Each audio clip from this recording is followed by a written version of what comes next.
हरे कृष्णा। आज का हमारा सत्संग भगवद गीता के 18वें अध्याय का 6वां श्लोक।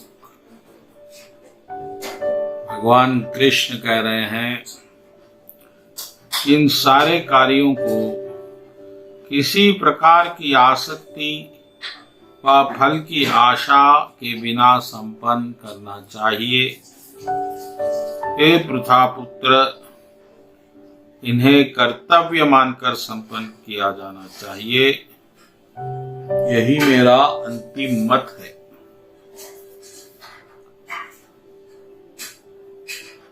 कुछ भी करना है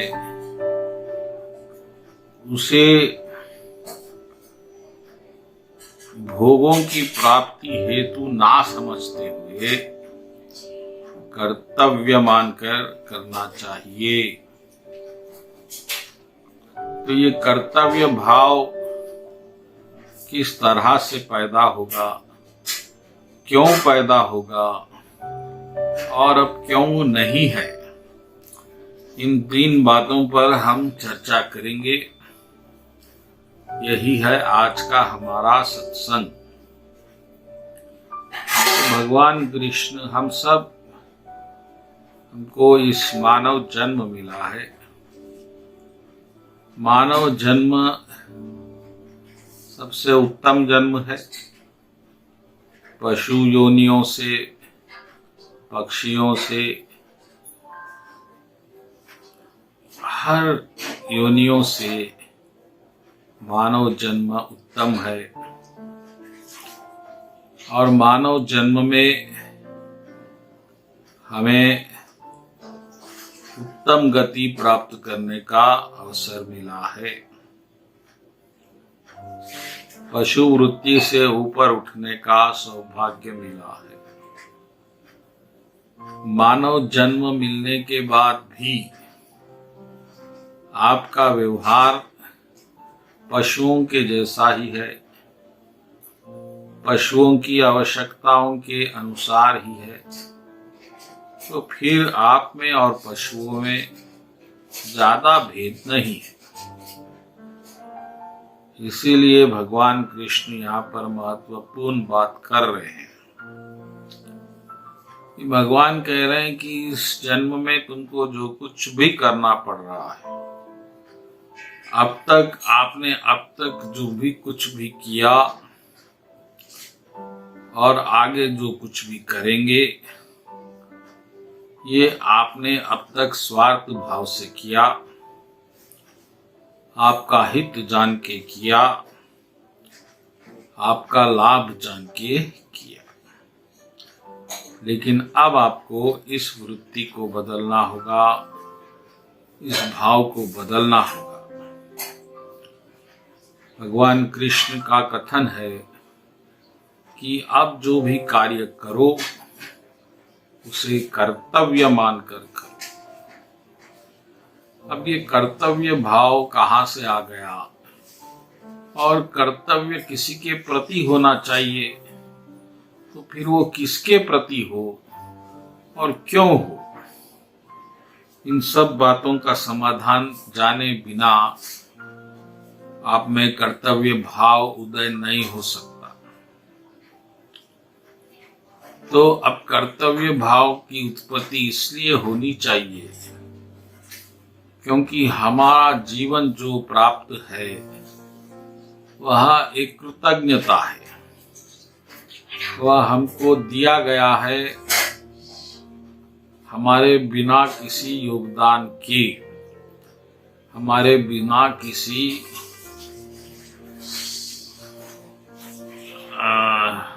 हक के, हमारे बिना किसी अधिकार के हमको मानव जन्म भगवान ने दिया मात्र कृपा से। अब इस मानव जन्म को प्रभु के इच्छा अनुसार चलाना, हर कार्य को प्रभु का कार्य समझ के करना ही कर्तव्य भाव है। अगर आप किसी भी कार्य को अपने स्वार्थ से जोड़ेंगे, अपने लाभ से जोड़ेंगे, तो वह कर्तव्य नहीं बनेगा।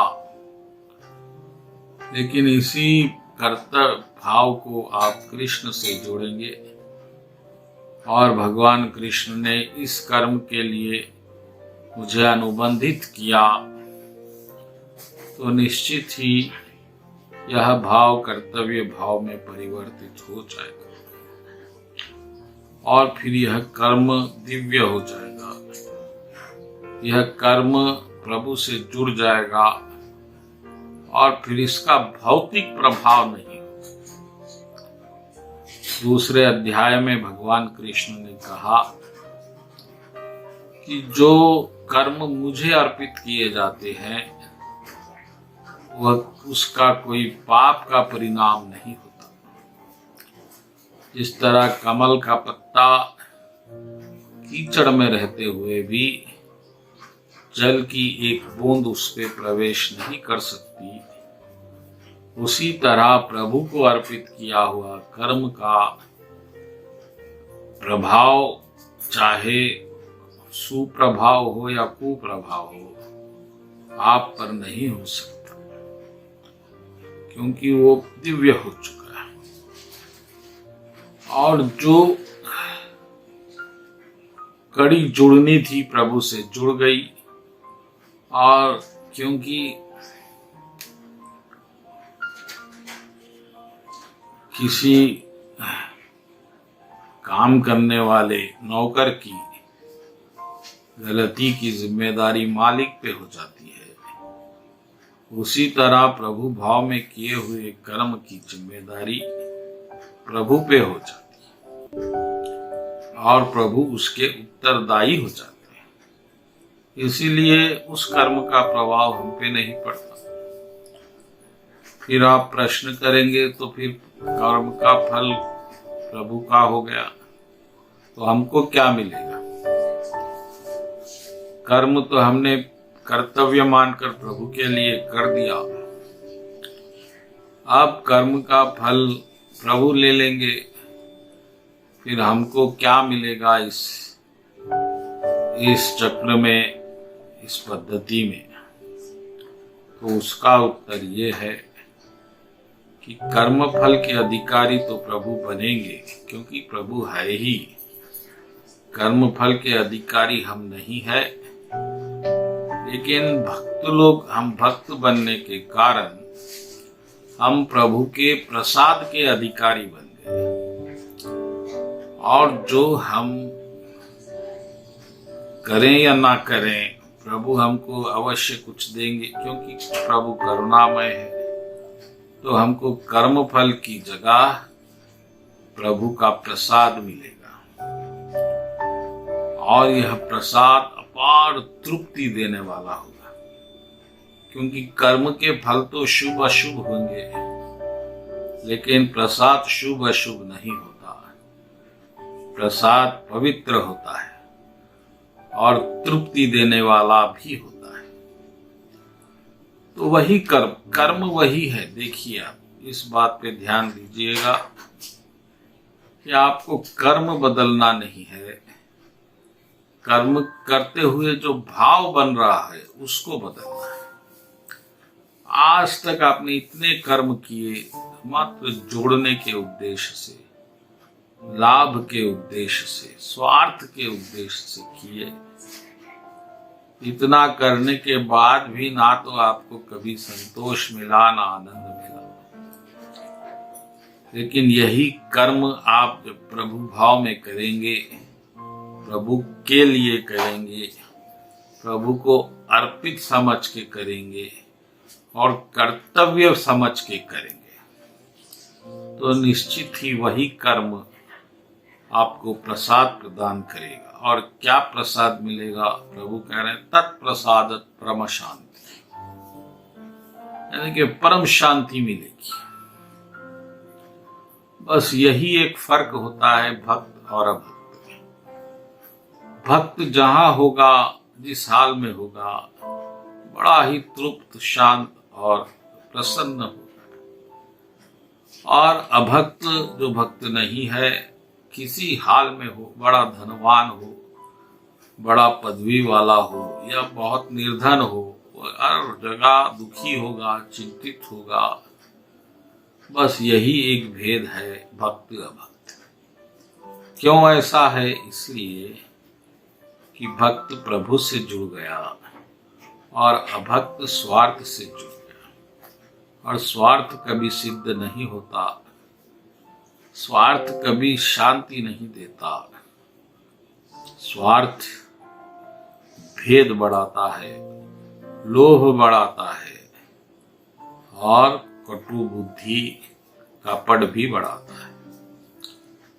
इसलिए भक्तगणों, इस श्लोक को समझिए कि प्रभु कह रहे हैं कि जो कुछ भी है कर्तव्य मान के करो, मेरे लिए करो, मेरे लिए कर रहे हो। और मेरे लिए करना तुम्हारी मजबूरी नहीं, कर्तव्य है, क्योंकि तुम सब मेरे भक्त हो। और भक्तों का ये कर्तव्य है कि भगवान के लिए सब कुछ करें। तो जब जैसे भाव में आप आ जाएंगे तो उसके बाद फिर आपको पीछे देखने की आवश्यकता नहीं होगी। आपका कर्म ही आपके मोक्ष का द्वार भी खोल देगा। आपका कर्म ही आपके प्रसाद का द्वार भी खोलेगा, शांति का द्वार भी खोलेगा। वरना यही कर्म आपको बंधन बनकर बहुत सताएगा, जन्म मृत्यु के चक्र में घुमाएगा,